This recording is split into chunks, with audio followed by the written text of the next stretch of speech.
Hi, this is Alok Ojha. Welcome to StudyIQ English. You can see on the board what is the most important topic for discussion today. Today we are going to discuss about one of the socio-religious reformer whose name was Raja Ram Mohan Roy, who is also referred as father of Indian Renaissance, father of Bengal Renaissance, bridge between the past and the future, bridge between the East and the West. So it becomes quite difficult for the aspirants to memorize things. Yes, one more thing I'll tell you. Please have a pen and paper along with you because today's session would be factual plus conceptual. And it won't be a lengthier session. So please stick in the video till the end. Okay? My friends, we are going through classroom series of modern Indian history. By now, I have covered many topics of modern Indian history. So today I'm covering Raja Ram Mohan Roy, Brahmo Samaj. What is Adi Brahmo Samaj? Then what is Navavidhan or Brahmo Samaj of India? And what is Sadharan Brahmo Samaj? So let's understand about the journey of Raja Ram Mohan Roy first. And before that, what is Renaissance? Now, in the eastern part of India, there were many educated socio-religious reformers who believed that before getting rid of Britishers, we need to get rid of our rudimentary thoughts and traditions. Because there were many social evils that was holding our society backwards. Sati system, child marriage, feticide, female infanticide, deeply rooted caste system. So it is necessary to get rid of these social evils on priority basis, then getting rid of the Britishers. So what is Renaissance or Reformation? Simple words, revival or rebirth of ideas. Let me dive deep inside into the ancient Indian history and let me go into the early Vedic period. Early Vedic period is also referred as Rig Vedic period. And during Rig Vedic period, Sati system was absent. Child marriage was absent. In fact, women were participant in decision-making process. And how do we come to know about this? There were different village assemblies such as Sabha, Samiti, Gan and Vidhata. In fact, Vidhata was the earliest folk assembly of the Aryans and find mention for 122 times in the Rig Vedic shlokas. Sabha was the assembly of village elders and women were a part of it. Samiti was an in general assembly and women were a part of it again. So this simply highlights the liberal character of the society. Apart from this, Apala, Vishwavara, Lopamudra were the famous women poetess of that time. Caste system, it was prevalent, Varna system was prevalent, but it was not rigidly followed. But with the passage of time, things got drastically changed. Sati system became prevalent. Child marriage became prevalent. Apart from this, women were not the part of Sabha, Samiti, Gan and Vidhata. In fact, Sabha and Samiti lost its importance. Caste system became rigidly followed. In fact, I'll talk about the Gupta era. In Gupta era, which is also referred as golden age of temple architecture, it is believed that there was a fifth caste of untouchables. And they were referred by the derogatory name of Chandals. Whenever they are entering into the village, they had to carry a drum around their neck and a broom. And whenever they are entering into the village, they had to beat that drum. Why? So that the people will fall aside and their shadow won't fall on them. This was the status of the society at this during the time of Gupta era. During medieval period, Parda system was also being introduced. So there were many social evils that were prevalent in the society. And specifically speaking, I'll also talk about the revolution that took place in England. Specifically speaking, the church dominated the affairs of the society in the Europe. And in fact, church had different aspects such as tithe, Peter Pence, letter of indulgences. Clergy, specifically, they dominated the higher position of the church and extracted huge amount of money. Tithe specifically means 10% of whatever you are earning should be donated as a charity. And this would be utilized for what purpose? This would be utilized for the underprivileged section of the society, maintenance of the church, the clergy, and so on. Apart from this, specifically speaking, then letter of indulgences and Peter Spence. For example, if you have committed any kind of a sin, go and confess in front of the clergy and pay a certain amount of money. So in this manner, church amassed a lot of wealth. But with the development of scientific revolution, the authority of church was being challenged. And this is called as nothing but reformation there as well.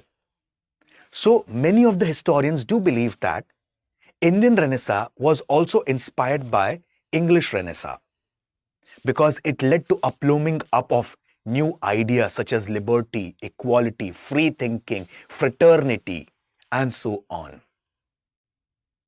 Now coming back to Renaissance in Eastern India. Okay, hope you understood the points till here. Now we will talk about Raja Ram Mohan Roy in a gradual step-by-step manner for easier understanding of the concept.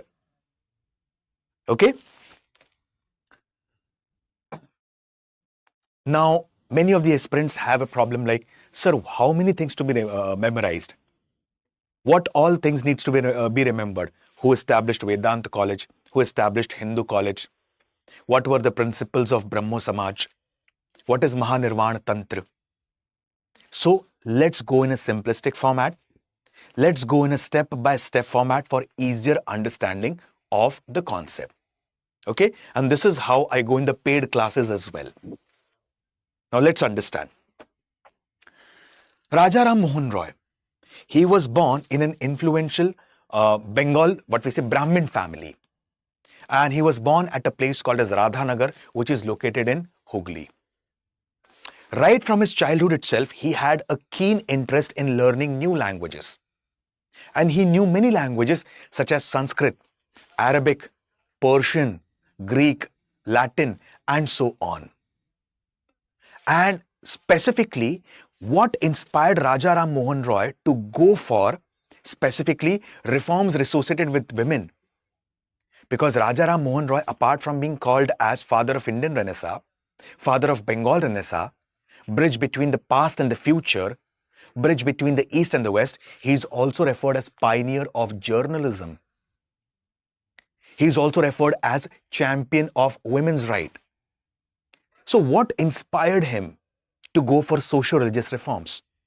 It is said that during his childhood itself, he had witnessed one incident wherein his sister-in-law was forced to perform sati. And she was just 17 years of age at that time. Although Raja Ram Mohan Roy saw this horrific incident in front of him, it had a huge impact on his ideological perspective in the coming years. Like it is said that his sister-in-law, she was being dragged to the funeral pyre. And when she was forced to sit on the funeral pyre of her husband, the people around were chanting, Mahasati, Mahasati. And in that case, she was shouting, she was yelling. Now, it is said that this hurted Raja Ram Mohan Roy a lot. And from here it is decided, like he decided that he's going to work for emancipation of women as well. Now, specifically speaking, in 1793, there was a person who came to India whose name was William Carey. He was a Christian missionary. And his intention was to permanently settle in India.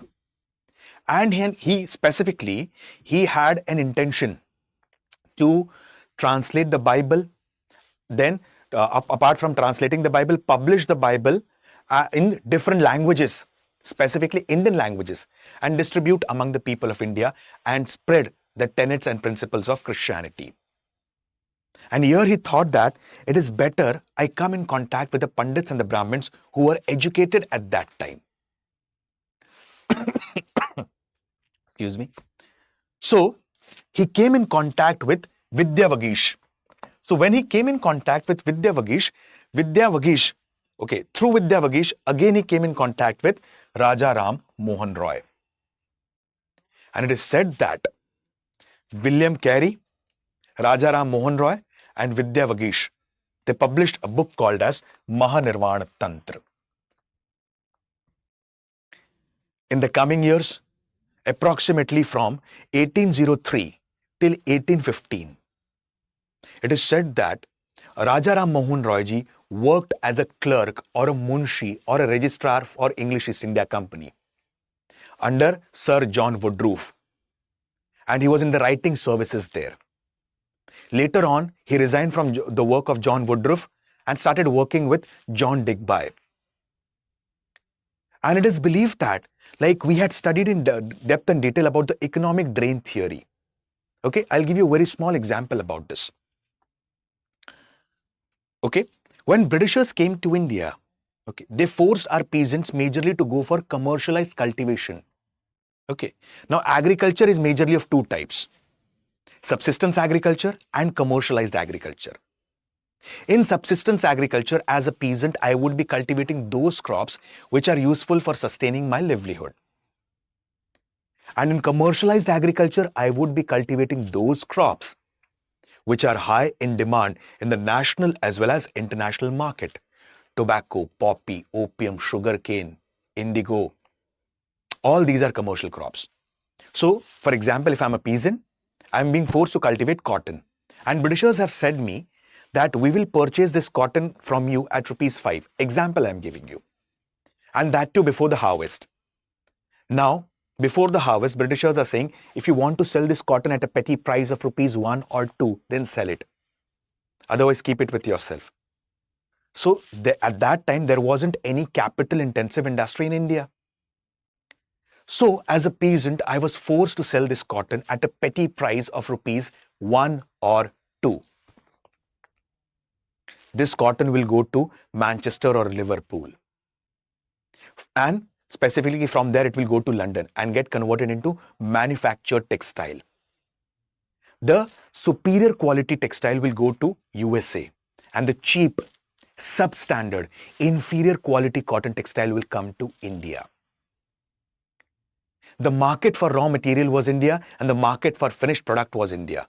In a very systematic manner, in a very methodological manner, India's resources were being drained out of India. And this was highlighted for the first time by Dadabhai Navroji approximately around 1896 in his book, Poverty and Un-British Rule in India. And this is nothing but drain of wealth. And this theory was also supported by R.C. Dutt in his book, Economic History of India. But apart from this, as I've told you, Raja Ram Mohan Roy ji has worked as a munshi or a clerk or a registrar for English East India Company. He had worked under officers such as John Woodroffe, John Digby. So he had very closely observed the finances of English East India Company. And in fact, he was one among the first person to highlight the fact that approximately more than 50% of India's resources were being drained out of India. Although in 1896 it was being highlighted in the book Poverty and Un-British Rule in India, but for the first time it was observed by Raja Ram Mohan Roy because he has worked for English East India Company for a long time. Apart from this, approximately around 1804, Raja Ram Mohan Roy, he wrote Tufuhat ul Muwahideen, and this is nothing but gift to monotheist. Raja Ram Mohan Roy, in 1814-1815, he started Atmiya Sabha, and the basic purpose of Atmiya Sabha was to preach the principles of monotheism, belief in one God. And one God reigns above everyone. That is humanity. Service to humanity is service to God. Simple words. So through Atmiya Sabha, he focused on preaching monotheism because he was completely opposed to idol worship. He was opposed to sacrificial rites and rituals. He was opposed to polytheism. And he focused on monotheism in which he simply believed that, simple words, that humanity is above every God and humanity is the only God. In the coming sessions, we'll also talk about one of the socio-religious reformer who focused only on one thing: one religion, one God, and one caste. That's it. And that's humanity. So he started, excuse me, Atmiya Sabha. And the purpose of Atmiya Sabha was to preach monotheism. Moving ahead, he started Hindu college approximately around 1816, 1817. Okay, and Hindu college he started specifically at this point of time. He is also called as pioneer of journalism, and he started Samvad Kaumudi.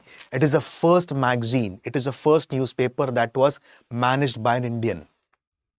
He also started a Persian magazine, Mirat-ul-Akbar.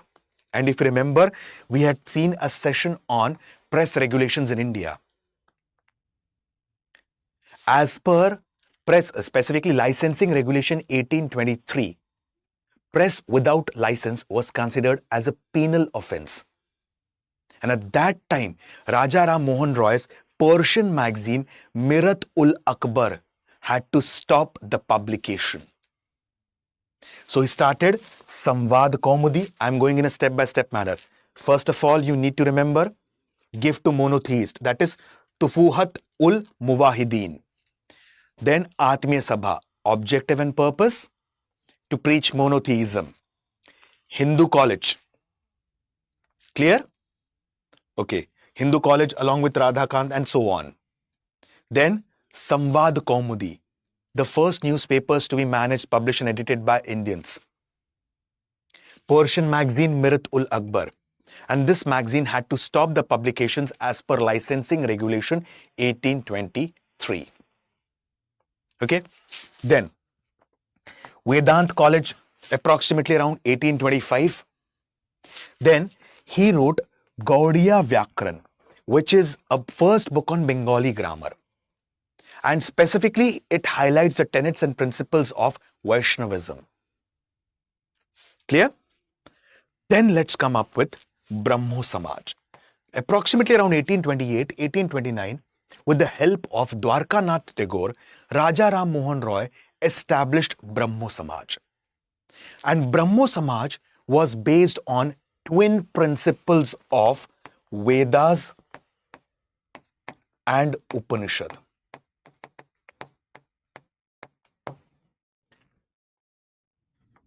Britishers had come up with Charter Act 1813. And one of the clauses of Charter Act 1813 says that Christian missionaries were allowed to come in India and preach Christianity. My friends, there's a difference between preaching, practicing, professing, and forcing the people to get converted into Christianity. With the passage of time, there was a lot of forceful act of conversion into Christianity. So at this point of time, it is said that one of the principles of Brahmo Samaj was what?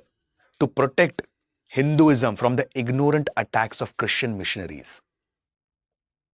And his ideology of Brahmo Samaj was based on Vedas and what we say Upanishad. Upanishad is also called as Vedant because it reveals the final aim of Vedas. Now, similarly, in the same manner, Arya Samaj founder, whose name was Mool Shankar, also called as Swami Dayanand Saraswati, why did he give the cry of back to Vedas?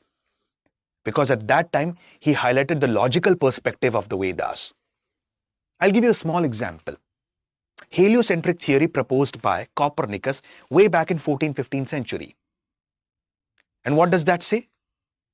Sun is at the center of everything, and all the other planets are rotating and revolving around the sun. In very simple words, this is nothing but heliocentric theory proposed by Copernicus. You'll find this theory mentioned in different suktas of Rig Veda. And Rig Veda, it was written approximately around 1500 BC. So you can imagine the logical perspective of Vedas and Upanishad. Okay, he was opposed to Sanskrit system of education. Now the question that will crop up in the mind of every aspirant, on one hand you are saying he was supporting Vedas and Upanishads, on the other hand you are saying he was opposed to Sanskrit system of education. Reason was, He wanted the people to get educated in modern sciences, in modern languages. Apart from this, Sanskrit was a language which was dominant among the two castes. Hence, he was opposed to Sanskrit system of education. And in fact, as I've told you in the start of the session itself, he was expert in Sanskrit, Persian, Greek, Latin, Arabic, and different other languages. Bengali. So, he was opposed to idol worship. He propagated monotheism. He was opposed to Sanskrit system of education. And the most important one, if you remember one of the childhood traumas that he had witnessed the death of his sister-in-law when he was just a small boy. So he started campaigning for the women's right. And one system was Sati system. So it is believed that he started campaigning against the Sati system. And at that time, the Governor General of India was Lord William Bentinck. So William Bentinck, he abolished Sati in the region of Bengal as per Sati regulation on 4th December 1829. And here the major efforts were being taken by Raja Ram Mohan Roy. And approximately around 1830, 1831, it is said that Raja Ram Mohan Roy visited to England as an ambassador. Ambassador of whom? Mughal Emperor Akbar II. And what was the purpose of his visit? There were two purposes. First thing, British Parliament should not overturn the law of Sati that was introduced in Bengal. First thing. And increase the perks, privileges and allowances of the Mughal Emperor Akbar II. So these were the two objectives of Raja Ram Mohan Roy going to England as an ambassador of the Mughal Emperor Akbar II. In fact, Raja Ram Mohan Roy ji was given the title of Raja by the Mughal Emperor Akbar II itself. And around 1833, it is believed that Raja Ram Mohan Roy ji died due to meningitis at a place called as Bristol in England. So this was a short summary of Raja Ram Mohan Roy. So specifically, Mahanirvana Tantra, then gift to monotheists, then percepts of Jesus also, you have to remember that. Atmiya Sabha approximately around 1815, purpose to preach monotheism. Hindu College approximately around 1870 with the help of Radhakant and so on. First Indian newspaper to be managed by Indians, edited, published by Indians, Samvad Comedy. Persian magazine Miratul Akbar had to stop the publication as per licensing regulation 1823. Vedant College approximately around 1825 to preach the philosophy of Vedant, that is Upanishad. Then first Gaudiya Vyakran, first book on Bengali grammar, focused on Vaishnavism. 1828-29, establishment of Brahmo Samaj based on twin principles of Vedas and Upanishad. Okay. Then opposed to idol worship. Apart from this, preached monotheism, opposed to Sanskrit system of education, and he established or supported Vedas and Upanishad because to protect Hinduism from ignorant attacks of Christian missionaries. Went as an ambassador of Mughal Emperor Akbar II to England. Okay. And he was given the title of Raja by the Mughal Emperor Akbar II. So this was a story till here. Now let's understand the other few concepts.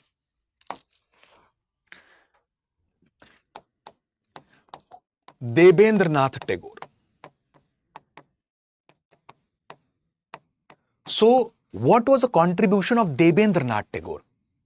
Now Debendranath Tagore, right from itself, although he knew what we say, the Brahmo Samaj, he understood the principles of Brahmo Samaj, but right from the start itself, he was not the full-time member of Brahmo Samaj.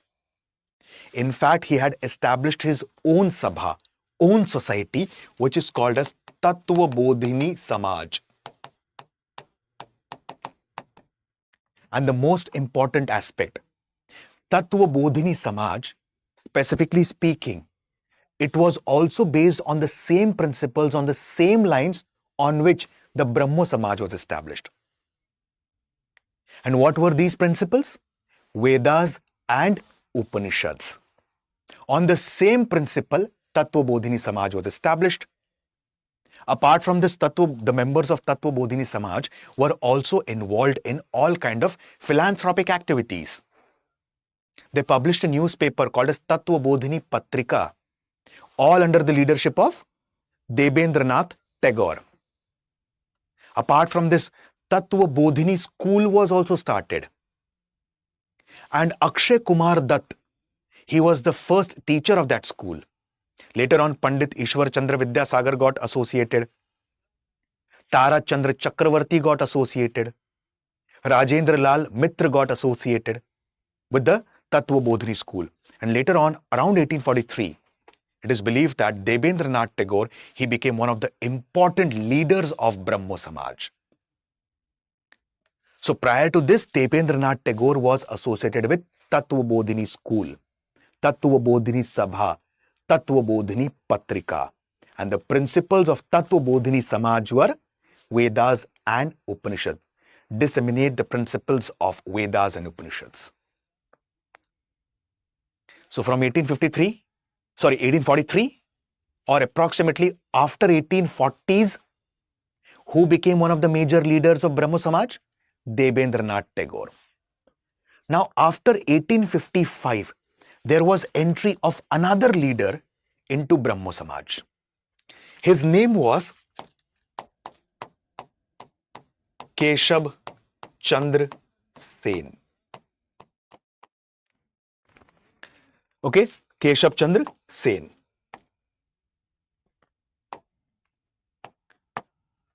Now Keshab Chandra Sen, before joining Brahmo Samaj, he was one of the members, in fact, one of the founding members of Sangat Sabha. And Sangat Sabha, it basically means friendly association. The basic objective of the Sangat Sabha was root eradication of the caste system. Simple words. So, Keshab Chandra Sen, before joining Brahmo Samaj, he was one of the members, founding members of Sangat Sabha. In fact, Ved Samaj in Madras and Prarthana Samaj in Maharashtra was inspired by Sangat Sabha. Keshab Chandra Sen, he had a fortnightly newspaper referred as Indian Mirror. And now, approximately around 1855, 1856, 7, he joined what? Brahmo Samaj. Now, there are two important leaders in Brahmo Samaj.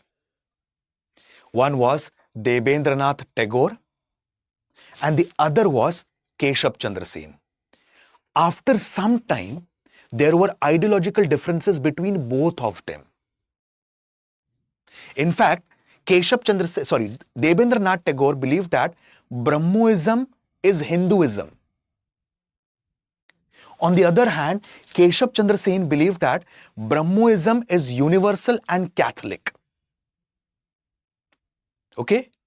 So obviously, if both of them have ideological differences, some or the other day, there would be Shrism in Brahmoism. Correct? And what happened?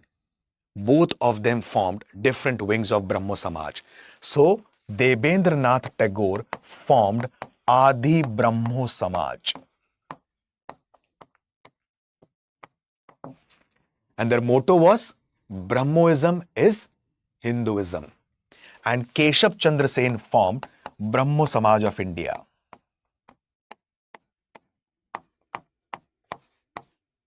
And what was the principle of Brahmo Samaj of India? Specifically, Brahmoism is universal and Catholic. Now, it seems that Keshab Chandra Sen's ideas, views are quite liberal in nature. And in the coming years, there was an act called as Brahmo Marriage Act 1872. As per this act, the minimum marriageable age for girls was 14 years. Okay? It was 14 years from girls, approximately, as per Brahmo Marriage Act 1872. Now, on one hand, specifically Keshab Chandra Sen is propagating the liberal principles. He's what we say campaigning for women's right. He's working for emancipation of women. And on the other hand, it is said that Keshab Chandra Sen's daughter, Suniti Devi, she was married to Maharaja of Kuch Bihar in 1878. Okay. And both boy and girl were minor. And on one hand, Keshab Chandra Sen is campaigning against the child marriage. So many of his followers, they departed away from him. And they formed their own Samaj, which is referred as Sadharan Brahmo Samaj. My friends, please do not get confused. Okay? And Sadharan Brahmo Samaj was formed by Anand Mohan Bose and Shivnath Shastri. Clear? I'll repeat this point again in very short, within next 30 seconds. So you can easily understand and you can easily correlate the things. Okay? Debendranath Tagore, right from the start, was not one of the major leaders of Brahmo Samaj. In fact, he had established his own Sabha, that is Tattva Bodhini Sabha. And the principles of Tattva Bodhini Sabha were similar to the principles of Brahmo Samaj. And their major principle was to disseminate the knowledge of Vedas and Upanishads. Clear? Now, they also started a newspaper, Tattva Bodhini Patrika, started a school called as Tattva Bodhini School. Akshay Kumar Dutt was one of its first teacher. Other members were Tara Chandra Chakravarti, Rajendra Lal Mitra, Pandit Ishwar Chandra Vidyasagar, and so on. And after 1840s, precisely 1843, Debendranath Tagore became one of the most important leaders of Brahmo Samaj. Then, after 1850s, Keshab Chandra Sen took active participation in the activities of Brahmo Samaj. And prior to this, he was one of the founding members of Sangat Sabha, also referred as Friendly Association. Ved Samaj in Madras and Prarthana Samaj in Maharashtra. Please remember these points. Ved Samaj in Madras and Prarthana Samaj in Maharashtra were inspired by Sangat Sabha. Excuse me. After some time, there were ideological differences between both of them, Debendranath Tagore and Keshab Chandra Sen. And there was Shiism in Brahmoism. Debendranath Tagore formed Adi Brahmo Samaj, and its principle was Brahmoism is Hinduism.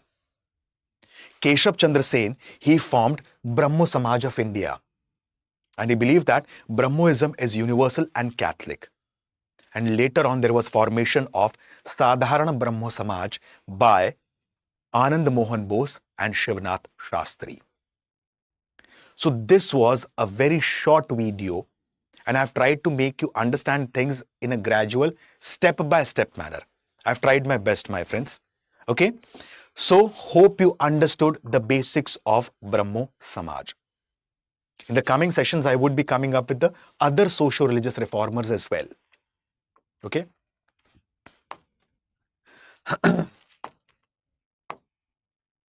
Friends, StudyIQ IAS has come up with a crash course, and this crash course is specifically for the prelims. Now, these days, prelims is getting much more competitive. Isn't that so? Approximately 2.5 to 3 lakh aspirants appear every year in the prelims examination, and only 9 to 10,000 qualify. So, the preparation of prelims exam requires a proper approach, strategy, and guidance. What topics needs to be prioritized? What topics we can, specifically, it is better to understand what topics not to read in comparison what to read. Correct? So, prioritization of topics is also very important. So, StudyIQ IAS has come up with a crash course for the November batch. And the prices till 15th of November, the sale will end on 15th of November, is 4,999. Very affordable price for the prelims exam. And the course is approximately of 75 to 90 days course, where there would be proper emphasis on all the subjects, including CSAT. Okay. So, it's a part of UPSC Learners Day sale. The price is 4,999 and the sale would be ending on 15th of November. Use the code Alok Live that is flashing on your screen to get the benefits of these batches. I repeat the code Alok Live. With this, I'll stop my words for the day. See you guys in the coming sessions. Thank you and have a wonderful day. Bye-bye. And I'm really sorry for the glitch because I had a bit of cough and cold